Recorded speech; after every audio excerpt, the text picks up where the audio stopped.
Hi, it's Sean, and you're listening to The 3-Month Vacation.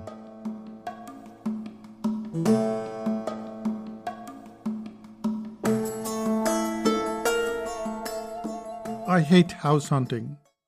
And yet, when we moved to New Zealand, one of the first things that we did was look for a house. About 3 months after we moved to New Zealand, we decided that we needed to buy some property. In India, we had never rented any place. We had lived with our parents, or then we had a place of our own. But in New Zealand, for the first time in our lives, we were renting someone else's place. And we were keen to get out of that situation. However, we had a problem that a lot of immigrants have, and that is not enough money. When you grow up in a country, you earn in that currency, and of course you spend in that currency. But when you move from a different country, and especially a country where the currency is much lower, then that conversion doesn't end up being favorable for you. Renuka and I had been working for almost 10 years, and yet our cumulative savings had amounted to just around $70,000. All of those years of going back and forth to work, it just amounted to a little over a year's income for a lot of people in New Zealand. And that amount soon started getting whittled down because we had to buy furniture, a car, and all of those things that you don't think of until you move to a new country and you have absolutely nothing around. I remember spilling some water on the floor and realizing I didn't have a mop. The last thing that we wanted to do was to waste money renting some kind of property. That was not the way that we were brought up. We were taught early on that you needed to invest in your house and then pay off that house.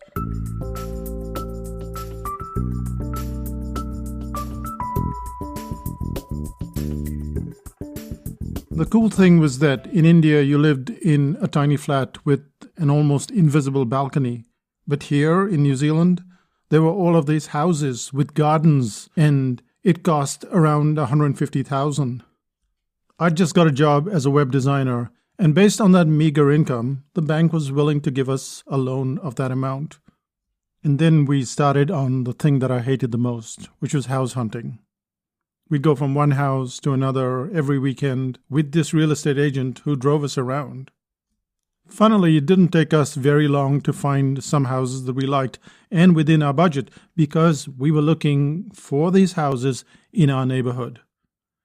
However, because we were new in New Zealand, I relied on the help of a friend, someone I'd just met, and his name was Chris Parkinson. Chris would show up at the house that we had chosen, look around, check all the taps, do all the stuff, because he had bought houses before, but none of the houses met with his approval. And we were puzzled because the houses looked really good to us, but Chris wasn't satisfied. I asked him, "Why are you rejecting these houses?" He said, "There's nothing wrong with the houses. It's just that you're in the wrong neighborhood." "But you live in this neighborhood," I said to him. He said, "Yes, exactly. When you look around, you can see the grass growing pretty tall. You can see the cars being parked on the road. And that gives you a sense of what type of neighborhood you're in. And this is not the neighborhood that you need to settle down in." There was another problem by this point. The real estate agent was local to that area, and she had shown us everything that was within our budget.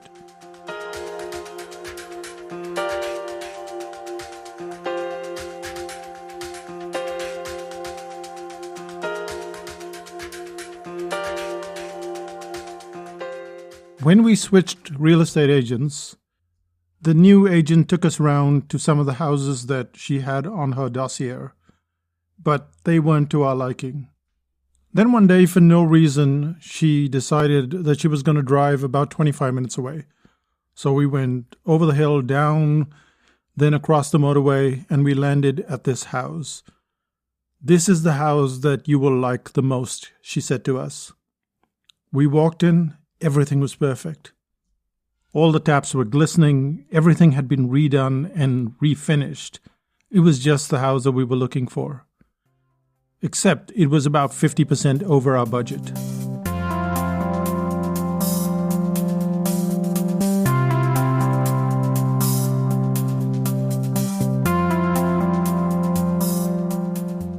The cool thing about house hunting is that I hate it, and I was not prepared to spend another weekend going around looking at more houses. So we decided 50% more, yes, but we will take it. What we didn't realize at that point in time was that we weren't buying just a house. We were buying a neighborhood. The house was located near several schools, several supermarkets. The beach is just 5 minutes away. And there's every kind of store that you can imagine, whether you want to fix your car, whether you want to buy some bicycle, pretty much anything that you can think of is within a 5-minute radius, including, by the way, the local hospital. And if you're wondering, why am I giving you all these details about how we bought our first house? Well, it's not so much to do with the house itself. It's more so to do with my sense of delight.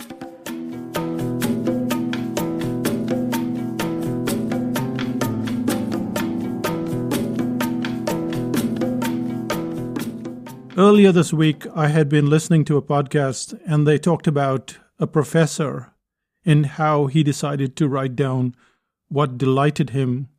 And he was going to keep a record of it for the entire year. So he'd get out a book and he'd make sure that it was short, but he'd write down every single day what delighted him.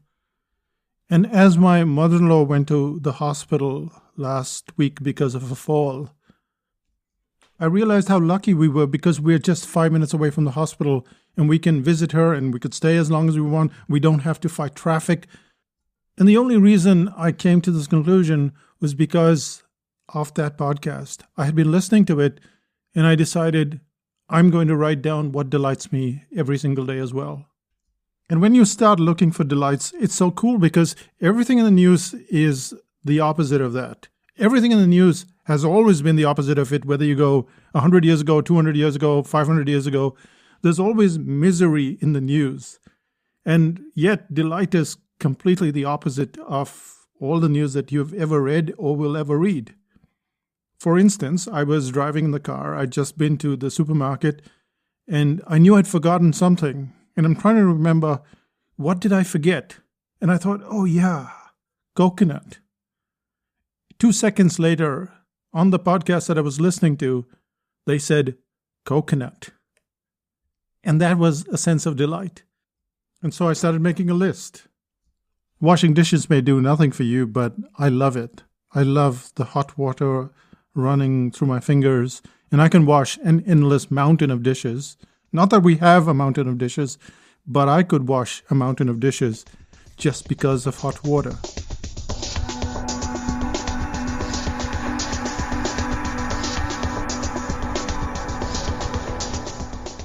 And here's another example, and this is from our travel to Spain.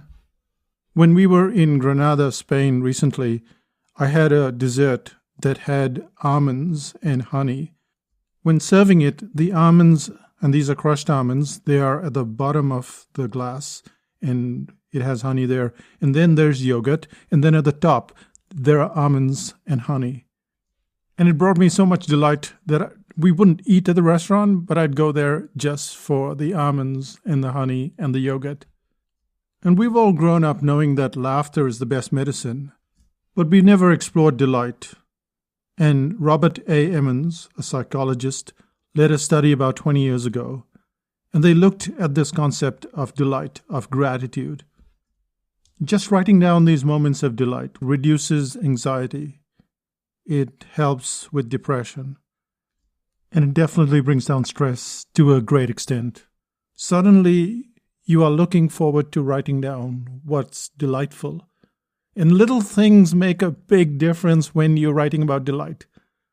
I can't tell you how many things I can think of as I go through the day. And the studies show that you don't have to have this delight right through the day. Some people just write it down before they turn on their computer. Some people just before they go to bed at night. It's a small thing. You have to have a piece of paper, you have to have a pen, and if you can draw, then you can draw a cartoon as well. But that's all it takes. I mean, even just having a record of all the things that make you happy, that delight you, that itself is a delight. You may never read it again, but if you do, then you're reliving the things that make you happy.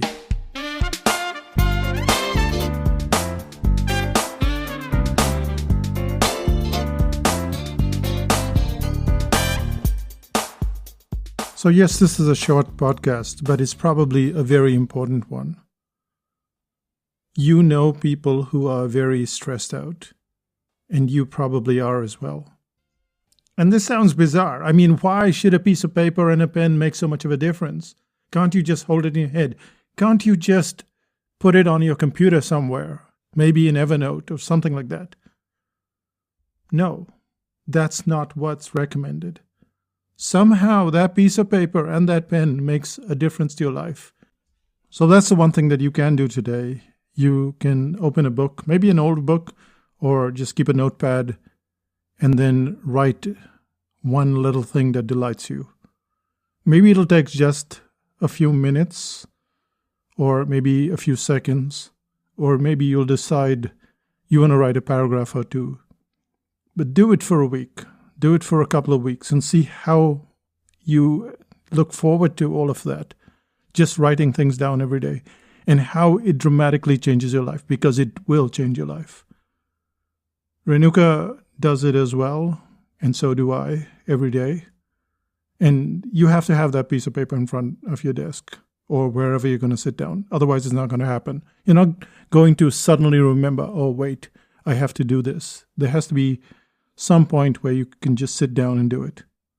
And that's when you write down all the things that delight you. And with that, we come to the end of this podcast. Let's find out what's happening in Psychotactics land.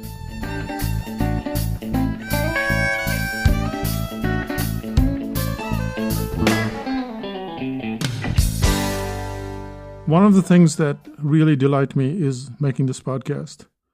And the reason is because I like to speak more than I like to write. Writing drives me crazy, believe it or not. Even though I have been writing the Psychotactics newsletter for 23 years now, it's still so much more fun to speak about something rather than to write it down. And yet you have to write articles. Well, everybody has to write articles because somehow writing brings a different kind of happiness to you than speaking does. We like to speak, we like to draw, we like to write. We want to have control over at least these three skills, core skills as you would call them. And usually writing is very frustrating because we don't have structure, we don't have a system, we don't know how to create stories, we don't know what sustains the stories. And so we struggle so much for no reason at all. And this is why we have the article writing course. I used to take more than 2 days to write a single article, and today that happens in 45 minutes. But this is not about me. This is about everyone who has done the article writing course in the past. They go from 3 days, 4 days, 5 days, down to an hour. And we know that this is true because on the course itself, you have about an hour to hour and a half to write the article, to have all the structure in place.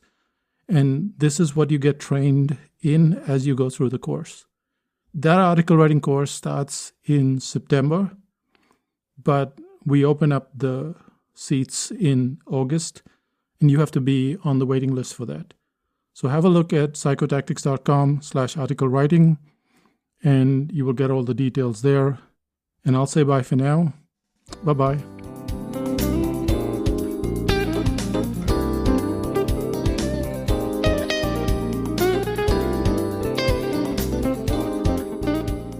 Still listening? Okay, I'll tell you what else delights me. Breaking walnuts delight me. I don't like walnuts that have already been shelled. I need to have that mortar and pestle, and I don't know which one is the mortar and which one is the pestle. I'd have to look it up, but I take it and I hammer those walnuts every morning. And that brings me great joy. I would not enjoy walnuts that were presented to me in this shelled format. I also like double cream, how most people have milk where they try to remove all the fat. Well, I like double cream. So it's not just single cream, but double cream, just to make sure that you know what I'm talking about. And I can just pour that in a teaspoon and have that. Talking about teaspoons, that's how I have ice cream. I usually just ask for a teaspoon of ice cream, so that sometimes when we go to restaurants, the chefs that know me will bring just 1 teaspoon of ice cream as dessert. That delights me. I know all of these things are weird. Coconuts and ice cream and shelling walnuts and washing dishes in hot water. But you'll find that you have these quirky little delights as well. And they make my day really happy and super unstressed. Try it for yourself and let me know how you go. Send me some of the stuff that you do. You can send it to me at Sean@psychotactics.com. Bye for now.